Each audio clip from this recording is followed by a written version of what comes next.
Selanjutnya kita membahas tentang inverse suatu fungsi dan fungsi inverse. Nah, pada diagram panah di samping kita bisa melihat untuk I1, I1 di sini itu merupakan fungsi pada, fungsi pada dari A ke B, dari A ke B. Cirinya apa? Kodomennya sama dengan range-nya atau yang di bagian kanan ini habis begitu ya, itu B-nya habis ya. Nah, itu fungsi pada atau surjektif. Nah, sekarang inverse-nya misalkan kita lambangkan F pangkat min 1 ya, inverse F atau F inverse itu dari B ke A ya, dari B ke A. Apakah dia fungsi? Ya, apakah dia fungsi? Kita lihat di sini 3 di sini memiliki dua pasang ya. Kalau dari kanan ke kiri atau dari B ke A, dia punya dua pasang atau punya dua kawan di A, sehingga di sini tidak memenuhi syarat sebagai fungsi. Ya. Jadi F inverse ya dari B ke A untuk I1 bukan fungsi gitu ya. Jadi dia tidak punya fungsi inverse untuk fungsi pada jenis seperti ini.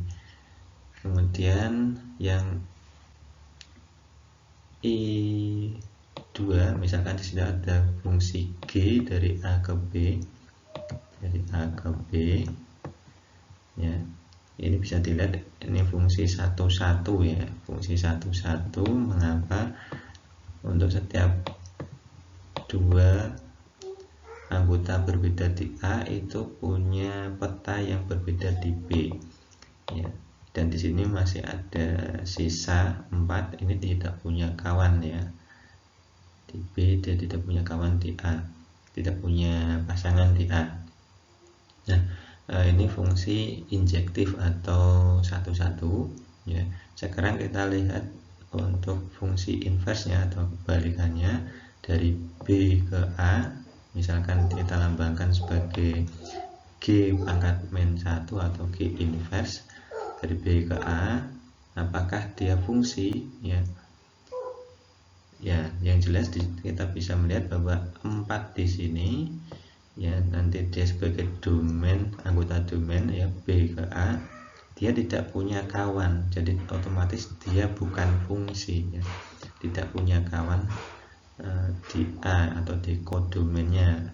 Dan inverse kebalikan dari B ke A, yang B ada 4 tidak punya kawan di A sehingga bukan fungsi.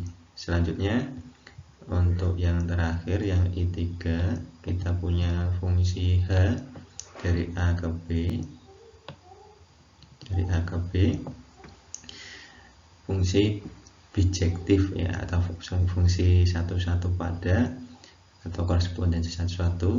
Ini misalkan inverse-nya atau H inverse dari B ke A, apakah merupakan fungsi ya. Setiap anggota B punya pasangan dan satu pasangan, tepat satu pasangan ya. Jadi di sini fungsi inverse atau kebalikannya dari B ke A, H inverse itu merupakan fungsi. Jadi H fungsi, H inverse itu fungsi. Jadi untuk fungsi H ini punya fungsi inverse, fungsi balikan. Nah, sehingga fungsi bijektif di sini kita bisa simpulkan apa? Dari 3 contoh ini, untuk bisa mempunyai fungsi inverse harus merupakan fungsi 1,1 pada atau fungsi korespondensi 1,1 atau fungsi bijektif. Kalau hanya punya sifat injektif atau surjektif saja seperti I1 dan I2 ini tidak bisa menjamin mempunyai fungsi inverse. Contohnya kondisinya seperti I1 dan I2. Jadi di sini kapan suatu fungsi punya fungsi invers ya ketika dia merupakan fungsi bijektif. Baik, seperti itu untuk materi fungsi ini. Selanjutnya bisa didiskusikan, bisa diselesaikan masalah-masalah terkait. Saya akhiri, kurang lebihnya mohon maaf. Wassalamualaikum warahmatullahi wabarakatuh.